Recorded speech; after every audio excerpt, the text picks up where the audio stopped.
ताऊ को आते देखकर रत्ना खामोश हुई। ताऊ एल्यूमिनियम के 2 गिलास अंदर से लेकर आया था। इसने दोनों गिलास ड्रम से भरकर चटाई पर रख दिए और अखबार के एक टुकड़े पर अपने लिए खाना लेकर कदरे अलग होकर बैठ गया।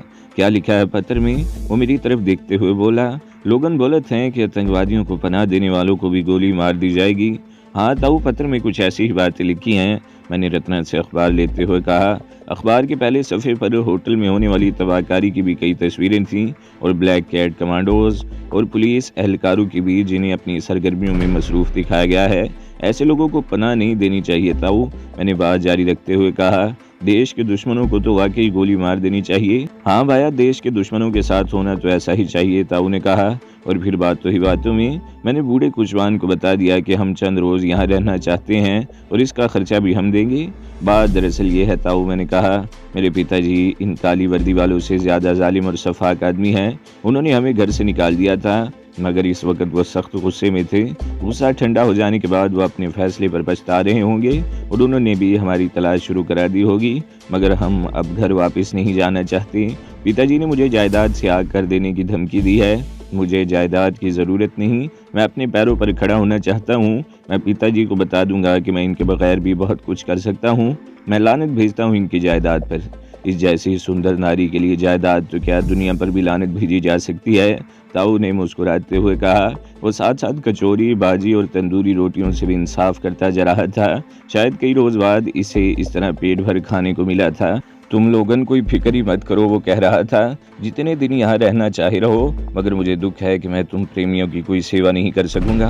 अपनी सेवा हम खुद कर लेंगे। मैंने कहा, तुम बस इतनी मेहरबानी करना कि किसी को हमारे बारे में मत बताना। ये बात मैं बार बार इसलिए कह रहा हूँ कि मेरे पिताजी बहुत बड़े आदमी हैं, इनके ताल्लुकात भी बहुत हैं। इन्हें पता चल गया तो मुझे घर ले जाएंगे और मुझे मेरी पत्नी से जुदा कर देंगे। मैंने कहा ना कि तुम लोगन कोई फिक्र की ज़रूरत नहीं है, बूढ़ा बोला। कभी हमने भी प्रेम किया था और इस प्रेम के लिए अपना सब कुछ छोड़ दिया था।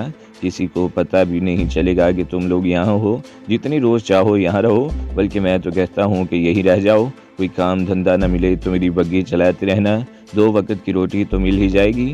मैं इसकी बात पर दिल ही दिल में मुस्कुरा दिया। ये ज़मीन और मकान किसका है, मैंने पूछा। ये सारी ज़मीनें ठाकर रघुबीर सिंह की हैं, वो बूढ़े ताऊ ने जवाब दिया। 20 साल पहले जब मैं यहाँ आया था तो चारों तरफ हरे भरे खेत थे। ठाकर रघुबीर सिंह के बाप दादा इस हवेली के मालिक थे। 40 साल पहले भौचाल यानी जलजले में सब कुछ तबाह हो गया। ठाकर के घर वाले दीवारों के नीचे दबकर मर गए, वो अकेला रह गया। 20 बरस पहले जब मैं ठाकर के पास आया तो वो इस कमरे में बीमार पड़ा था। मैंने इसकी बहुत सेवा की। मरने से पहले इसने कोरे कागज़ पर ये सारे मकान मेरे नाम लिख दिए। भौचाल के बाद पता नहीं क्या हुआ कि सारी ज़मीनें वीरान होने लगीं। सारे लोगन इसका साथ छोड़ गए। लोगन ने इसकी ज़मीनों पर कब्जा कर लिया। ये बस्ती मेरे सामने बनी थी। ठाकर रघुबीर सिंह ने ये हवेली और मकान मुझे दे दिए थे, मगर अब सरकार कहती है कि मैं ये जगह खाली कर दूं। वो कच्ची बस्ती भी खाली कराई जाएगी और ये ज़मीन किसी को बेच दी जाएगी। यहाँ बड़े बड़े प्लाजे बनेंगे। खाना खाते हुए हम बातें करते रहे और फिर रत्ना ने बचा हुआ खाना संभाल कर रख दिया कि दोपहर को काम आ सके। 12 बजे के करीब बूढ़े ने अपने धंधे पर जाने की तैयारी शुरू कर दी।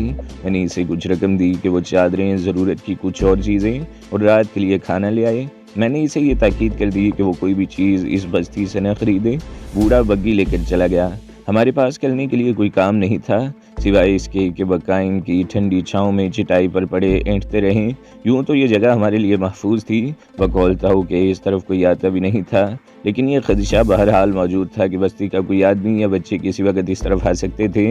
लेकिन बहरहाल एक ऐसी जगह मौजूद थी जहाँ हम बस्ती की तरफ से आने वाले रास्ते पर निगाह भी रख सकते थे। हम तकरीबन 1 घंटे तक दरख्त के नीचे बैठे रहे और एक बार फिर घूम कर इन खंडरों का जायज़ा लेने लगे। ये सारी इमारतें कुछ ईंटों से बनी हुई थीं। पिछली तरफ 1-2 मंजिला इमारत थी जिसके बेशतर हिस्से ज़मीन बोस हो चुके थे। मुझे इन इमारतों के तर्ज तामीर से ये अंदाज़ा लगाने में दुश्वारी पेश नहीं आई कि कम अज़ कम 200 साल पहले यहाँ सबसे पहले एक शानदार हवेली तामीर की गई थी और फिर ज़रूरत के मुताबिक इसमें तोसी होती गई। ये एक दूसरे से मिले हुए 5-6 मकान थे और राहदरियों के ज़रिए अंदर ही अंदर एक सिरे से दूसरे सिरे तक आया जा सकता था। घूमते फिरते हुए हमने इन खंडरों में एक ऐसी जगह भी तलाश कर ली जहां हंगामी सूरत हाल में छुपा जा सकता था। बूढ़ा कुशवान इस रात 9 बजे के करीब वापस आया। वो हमारी ज़रूरत की चीज़ें और खाने पीने का सामान ले आया था। चादरें मैंने इससे मंगवाई थीं। कि ज़मीन पर बिछा कर सो सकें। इस जलंगा सी चारपाई पर चंद घंटे सोने से कमर दोहरी हो गई थी। मैंने वो चारपाई कमरे से बाहर निकाल कर बूढ़े के लिए बरामदे के आखिरी सिरे पर डाल दी और दोनों चादरें ज़मीन पर बिछा दी। हमने खाना वहीं बैठ कर खाया। बूढ़ा ताऊ दूसरी चीज़ों के अलावा अपने लिए दारू की बोतल भी लेकर आया था। खाने के बाद इसने बोतल खोल ली और इसके साथ बातें भी शुरू हो गईं। वो एक कोचवान था, इसे शहर के मुख्तलिफ इलाकों में जाने का मौका मिलता था, इसलिए वो बात दूसरे लोगों की निस्बत शहर के हालात से ज़्यादा बाखबर था। इसके कहने के मुताबिक शहर में दहशतगर्दों की तलाश अब भी जारी है। कोई सराय, होटल और गेस्ट हाउस ऐसा नहीं था जहाँ पुलिस और काली वर्दी वाले लोगों को परेशान नहीं कर रहे थे। रेलवे स्टेशन और बसों के अड्डे पर भी लोगों को परेशान किया जा रहा था, मगर इन आतंकवादियों का कोई सुराग नहीं मिला था। मैं ताऊ से कुरेद कुरेद कर पूछता रहा। हमें वहाँ रहते हुए 4 दिन गुजर गए। इस दौरान अगरचे कोई ख़ास वाक़या पेश नहीं आया, लेकिन बूढ़े कोचवान पर अब मुझे कुछ शुबा सा होने लगा था। वो बग्गी चलाता था, बात बांध के लोगों से मिलता था, इसकी बातें सुनता था। टांगा बान, रिक्शा और टैक्सी ड्राइवरों के बारे में आमतौर पर यह कहा जाता है ये महा हरामी होते हैं, और ये बूढ़ा तो शराबी भी था। अब तक अगरचे मैं इस पर भरोसा करता रहा था और इन 4 दिनों में कोई ऐसी बात नहीं हुई थी जो मेरे लिए तशवीश का बायस बनती, लेकिन इस रात इसकी बातों से मुझे शुबा होने लगा। 4 दिन तक तो मैं इससे शहर के हालात के बारे में कुरेद कुरेद कर पूछता रहा, लेकिन इस रात वो मुझसे और रत्ना से हमारे बारे में कुरेद कुरेद कर पूछ रहा था। मैंने इसे बताया था कि मेरे बाप ने पसंद की शादी करने पर हमें घर से निकाल दिया था।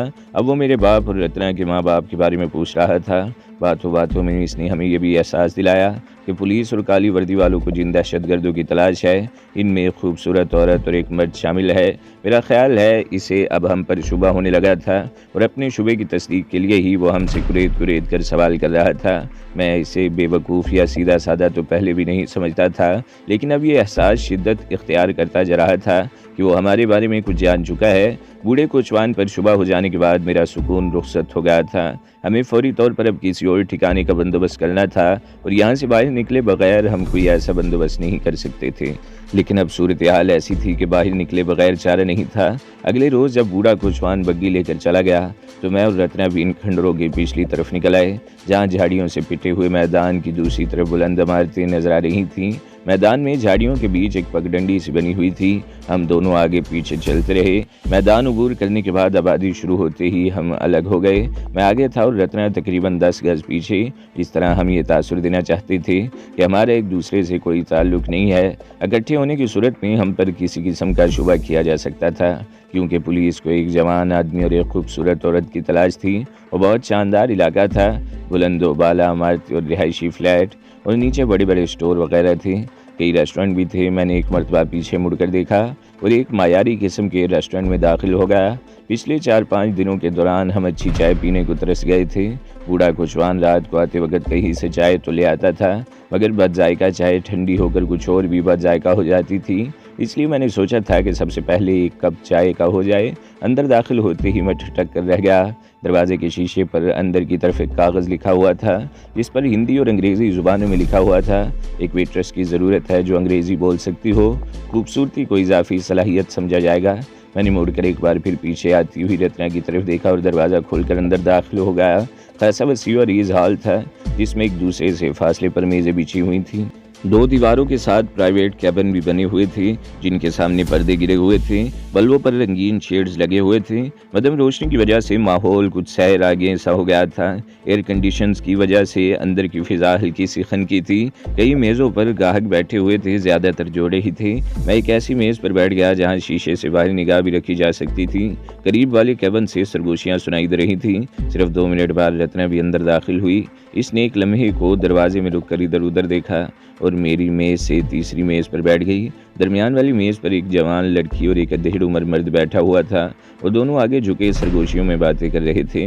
कुछ देर बाद एक वेट्रेस मेरी मेज़ पर आ गई। दरमियाना कद, मुतनासिब जिस्म और चेहरे के नकूश बहुत दिलफरेब थे। इसकी मोटी मोटी स्याह आंखों ने इसके हुस्न को 4 चांद लगा दिए थे। इसकी उम्र 23-24 साल रही होगी। माथे पर बिंदियाँ चमक रही थी। इसने हल्के नीले रंग का ड्रेस पहन रखा था, मिनी स्कर्ट और स्लीवलेस ब्लाउज पर रेस्टोरेंट का मोनोग्राम भी बना हुआ था। वेट्रेसों के मामले में रेस्टोरेंट की इंतज़ामिया का इंतखाब वाकई लाजवाब था। इन्हीं की वजह से ऐसे रेस्टोरेंट भी चलते थे। मैंने इसे चाय का ऑर्डर दे दिया। मेरा 4 दिन का शेव बढ़ गया था।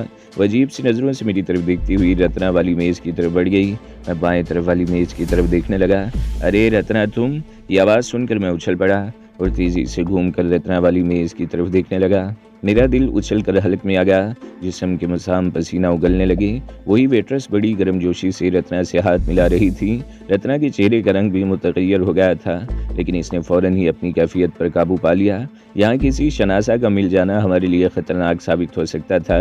वेट्रेस चंद लम्हे रत्ना से बातें करती रही और फिर किचन की तरफ चली गई। मैंने रत्ना की तरफ देखा।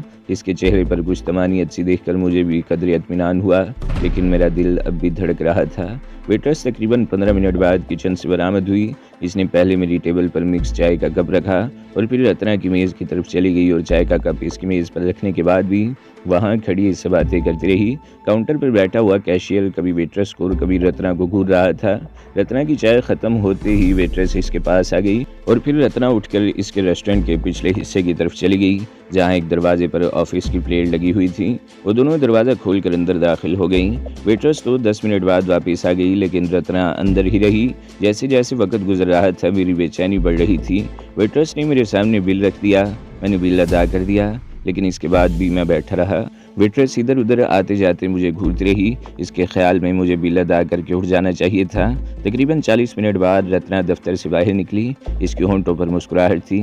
वो अपनी मेज़ पर नहीं बैठी। इसने मेरी तरफ देखते हुए इशारा किया और काउंटर पर पहुंच गई, जहां वो वेट्रेस भी खड़ी थी। वो चंद मिनट मुस्कुरा कर बातें करती रहीं। फिर रत्ना इससे हाथ मिलाकर बाहर निकल गई। इसके 2 मिनट बाद मैंने भी सीट छोड़ दी और उठकर बाहर आ गया।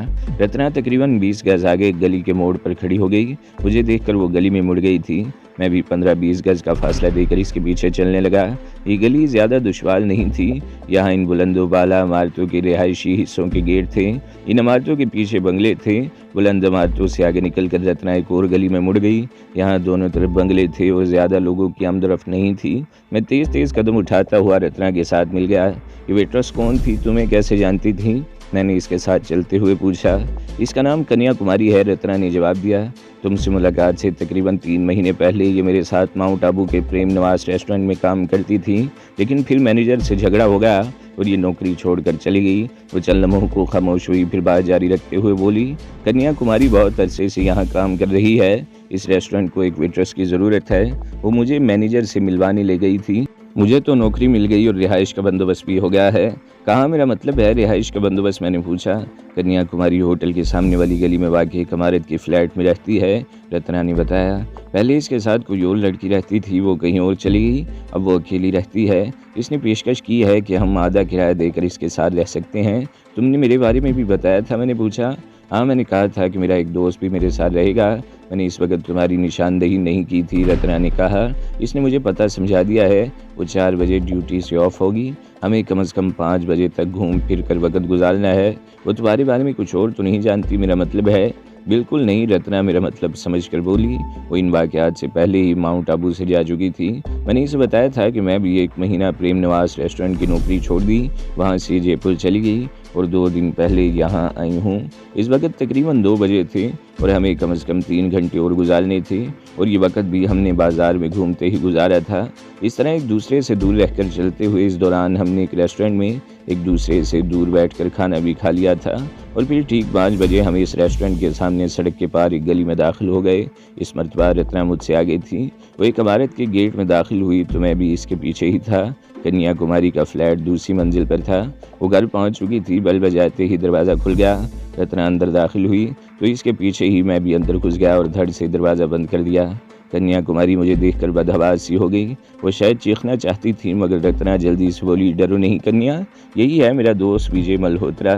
कन्या कुमारी के मुंह से गहरा सांस निकल गया। इसके चेहरे के तासुरात एकदम नॉर्मल हो गए। वो चंद लम्हे मेरी तरफ देखती रही और फिर हमें सिटिंग रूम में ले गई। ये फ्लैट 3 कमरों पर मुश्तमिल था। 2 बेडरूम थे और एक ड्राइंग रूम, दोनों के साथ मुंसलिक बाथरूम और किचन और स्टोर वगैरह भी थे। कन्या कुमारी घरेलू लिबास में पहले से ज़्यादा हसीन लग रही थी। कमीज़ किसी कदर टाइट थी जिससे इसके खदोखाल कुछ नुमायाँ हो गए थे। इसने सबसे पहले चाय से हमारी तवाज़ो की, फिर फ्लैट दिखाने लगी। ये तुम्हारा बेडरूम है, वो रत्ना की तरफ देखते हुए बोली। लेकिन मिस्टर विजय मल्होत्रा, तुम फिक्र मत करो, रत्ना ने इसकी बात काट दी, हम गुजारा कर लेंगे। आखिरी जुमला कहते हुए इसके होंठों पर मुस्कुराहट आ गई। कन्या कुमारी भी मुस्कुरा दी। अपने कमरे में पहुंचकर इसने एक पैकेट रत्ना की तरफ बढ़ा दिया। कल ड्यूटी पर जाना है और ये तुम्हारी यूनिफॉर्म है। तुमने जो फिगर्स बताए थे ये इसके मुताबिक है। वो कह रही थी मेरी ड्यूटी सुबह 10 से 4 बजे तक है और तुम्हारी ड्यूटी 2 से रात 10 बजे तक होगी। वैसे तुम्हें कुछ बताने की ज़रूरत तो नहीं। कल ड्यूटी पर आओगी तो मैं तुम्हें समझा दूंगी। कल से?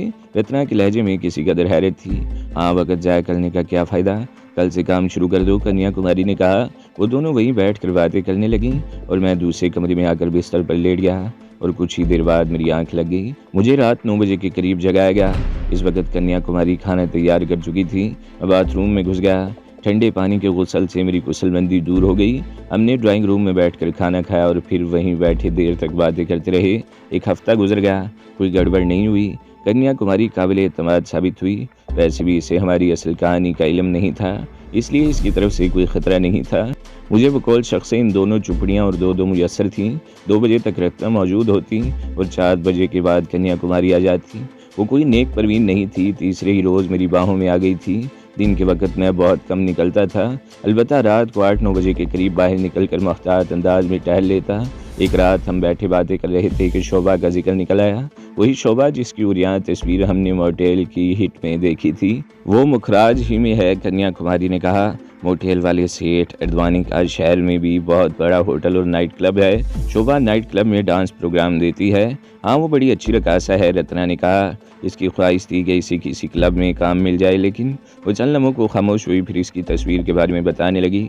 हमें इससे क्या गर्ज, वो इसका ज़ाती फेल है, कन्या कुमारी बोली।